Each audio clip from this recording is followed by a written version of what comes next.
калійка, сябри. А? Bardzo wielka. Потримайте, будь ласка. Зараз зорієнтуйся відносно... І що це буде? Воно буде на щастя, розумієте? Ось для антилопи той самий.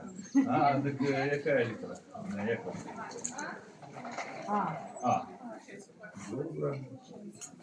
Ей, я звонку такий страшний, а у середині я добрий, хоть до раны приказал.